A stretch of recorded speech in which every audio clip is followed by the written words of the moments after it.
Hello everyone, I'm so excited to have you back for another installment of the EmpowerED series on adaptive physical education.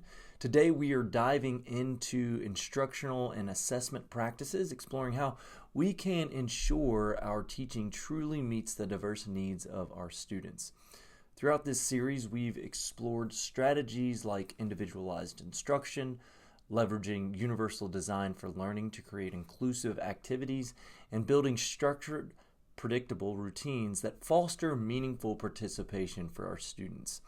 These strategies are key to crafting impactful learning experiences, but there's one big question that still goes unanswered. How do we know if these strategies are actually working? That's where today's session comes in. We'll focus on the tools and practices that will help us to evaluate and refine our instruction to maximize student success in adaptive physical education. Let's get started. Let's begin by discussing the key principles of effective instruction in adaptive physical education. These principles are designed to make learning accessible and engaging for all students, regardless of their individual needs or abilities. First, we have the Universal Design for Learning, or UDL. This is something we've talked about in previous sessions. UDL is a framework that helps us to create flexible learning environments by offering multiple ways for students to engage with the material, represent their learning, and demonstrate their skills. Think of it like setting up a variety of pathways for your students to succeed. For example, we can offer students different types of activities that engage them in different ways. Some may enjoy a team game, while others might prefer individual movement exercises.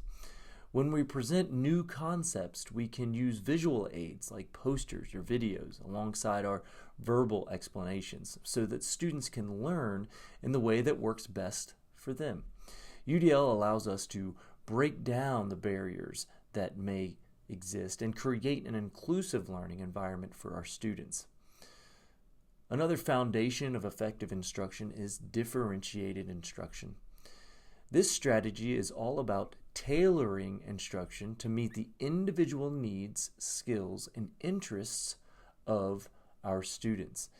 In an adapted physical education setting, this means that we need to adjust the complexity of tasks and the level of support based on what each student needs. For example, if you're teaching a skill like basketball dribbling, you might have one student start with a larger ball to make it easier for them to grip, while giving another student a smaller one, a more challenging ball. Differentiation might also involve providing more time for some students to practice or break down tasks down into smaller steps for those who need additional support. By differentiating, we ensure that all students are able to engage with the lesson at a level that's both challenging and achievable. We also need to, as a foundational approach for our instruction, create student-centered activities. This is all about making the student the center of the learning process. It's crucial that we recognize students as active participants in their own learning. We want to give them opportunities to express their preferences, to make decisions, and to set goals for themselves. For instance, before starting a unit, ask your students about their interest. Would you prefer to work on individual skills, or would you rather work in groups and engage with your peers? By incorporating their voices, you can create an environment where students feel respected and valued. This approach helps to increase engagement and to empower students to take ownership of their own learning.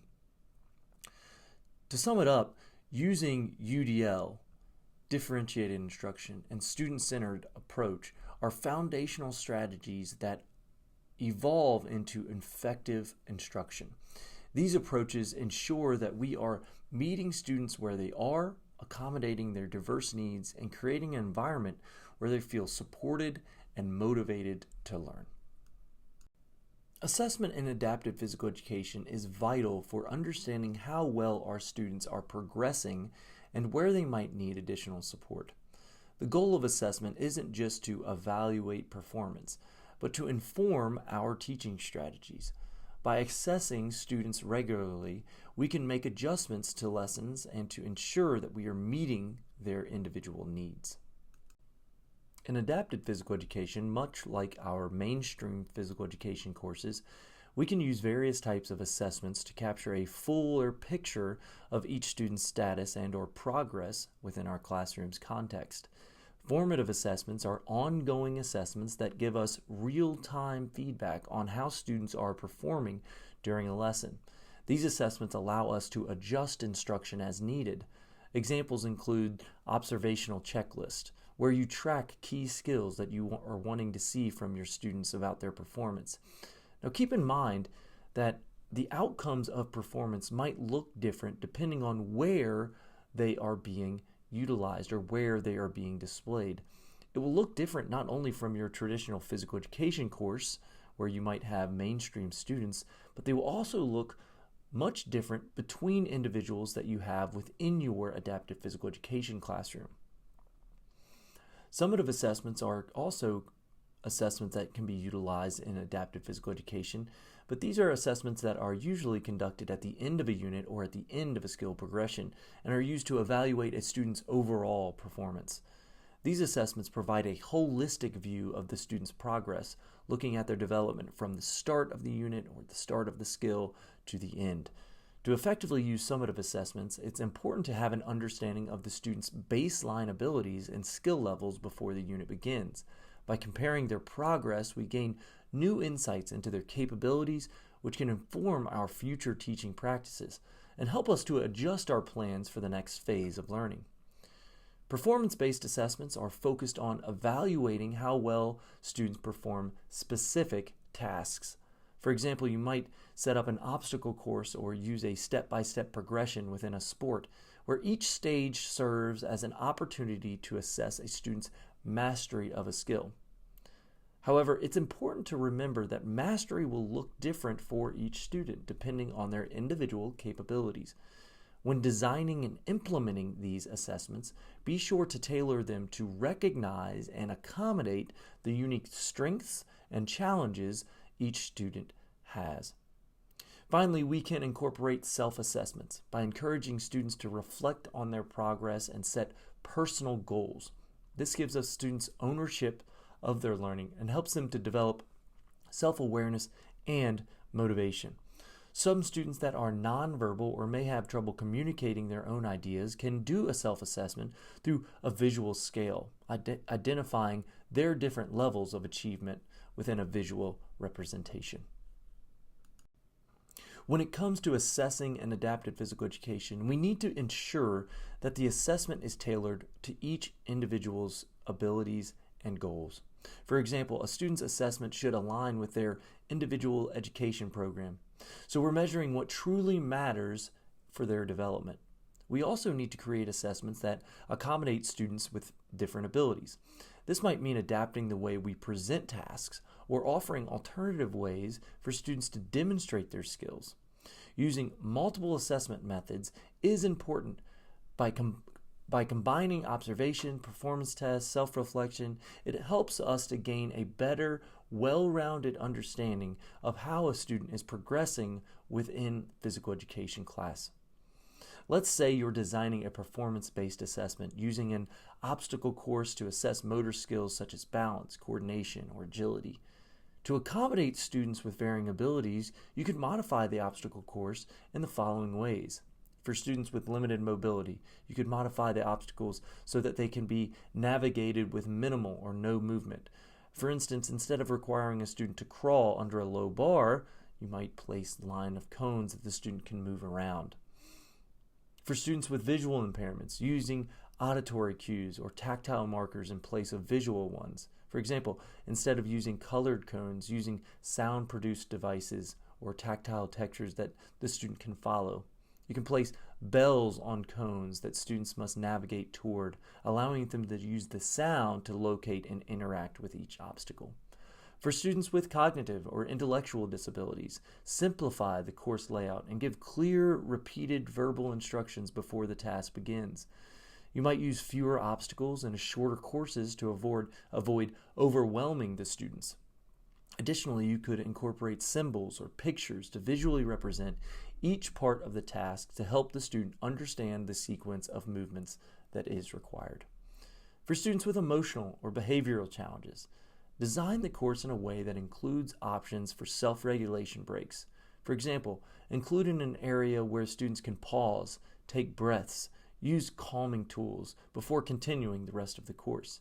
This helps manage anxiety, impulsive behaviors, and gives the student more control over their experience. By adjusting the obstacle course to the specific needs of each student, you ensure that all students, regardless of their physical, sensory, cognitive, or emotional challenges, can participate meaningfully in the assessment. This approach ensures that assessment is inclusive, accurate, and fair as it evaluates each student's abilities in a way that aligns with their individual strengths. Finally, considerations for assessments in adaptive physical education should always be considered with the collaboration of others. Other educators or specialists can ensure that our assessments are accurate and they provide a comprehensive view of the student's abilities within the areas that we are trying to assess. Assessment data is only useful if we use it to improve our teaching. After assessing, it's important to analyze the results to identify patterns, strengths, and areas where students might be struggling. If a student is consistently having trouble with a specific skill, we can adapt our teaching strategies to provide additional support. In addition, sharing this data with students and their families helps to foster the collaboration that we desire. It makes the learning process more transparent, and everyone can work together to support the student's growth. And that's ultimately what we want to achieve within our adaptive physical education classroom. After we've analyzed the data and made decisions about our practice, it's important to adapt assessments as needed to ensure that they're accessible for all of our students. This could mean using alternative formats like visual aids or extended verbal instruction, or utilizing assistive technology to help students demonstrate their skills. We can also use something called task analysis to break down complex skills into more manageable steps, allowing us and our students to assess their own abilities at each stage of learning. Task analysis is a critical tool for breaking down complex skills or activities into smaller, manageable steps, especially in adaptive physical education setting where students may have a range of abilities. This approach helps to ensure that each student can successfully engage with the activity no matter where they start. So here's a simple example. Teaching a student to throw a ball. For a student who may have limited motor control or coordination, we need to break down the throwing action into smaller components. Step 1, grip the ball. First, we focus on how the student should hold the ball. For a student with limited hand strength, you might provide a larger, softer ball that's easier to grip. You can demonstrate how to place their fingers and thumb around the ball to make sure that their grip is comfortable. Step 2, stance. Next, you would demonstrate the correct stance for throwing. For some students, this might mean adjusting the width of their feet for better balance. You could use visual cues or even tactile map on the floor to guide them to help them get to the correct position. Step 3, arm motion. After the grip and stance, you'd break down the arm motion. This can be further simplified for students who have trouble with arm coordination. You could practice just raising their arm before even moving to the full throwing motion. For students who are nonverbal or might have difficulty following verbal instructions, you might use a video or visual aid that helps to show this step in the movement. Step 4, follow through. Finally, the follow through is just as important as the initial motion. You'd explain or show the importance of maintaining balance after the ball is released, emphasizing safety and control.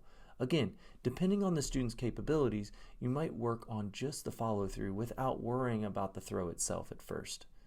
By breaking down the task into smaller, manageable steps, you make it possible for students of all abilities to progress at their own pace.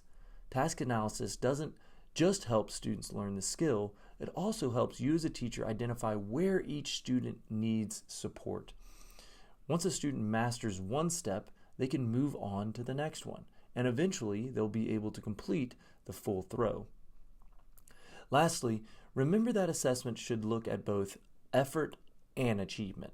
Sometimes a student might not be able to reach the skill level that you're aiming for within a lesson, and it might take them an extremely long time to progress at all.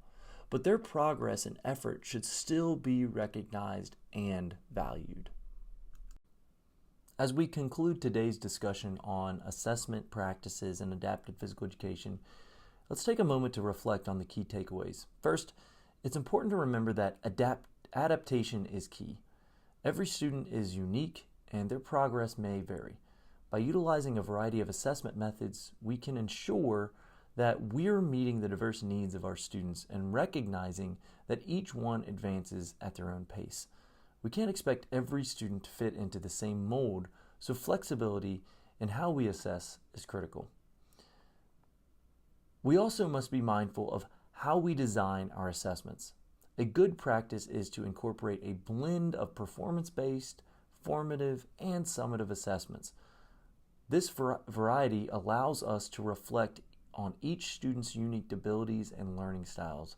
It's not just about measuring performance at a single point in time, it's about capturing their full progress and understanding. Ongoing reflection is another essential piece of the puzzle in what we've talked about today. Assessments shouldn't be static. We need to regularly evaluate how well our assessments are working and adjust them based on the strengths, the challenges, and the progress of our students. This ongoing reflection ensures that we stay responsive to the needs of the class and we create a positive environment where all students can thrive. And lastly, remember that assessment should be student-centered. It's not just about measuring skills. It's about empowering students to take ownership of their learning, including opportunities for self-assessment and peer feedback fosters that empowerment. When students feel as though they are a part of the process, they are more invested in their growth. As you integrate these strategies into your own teaching practice, keep in mind that the goal of assessment is not simply to evaluate, but to encourage growth and to build confidence. When we assess with care, we create an environment where students feel valued, supported, and capable of achieving success, no matter their ability level. Thanks for joining me.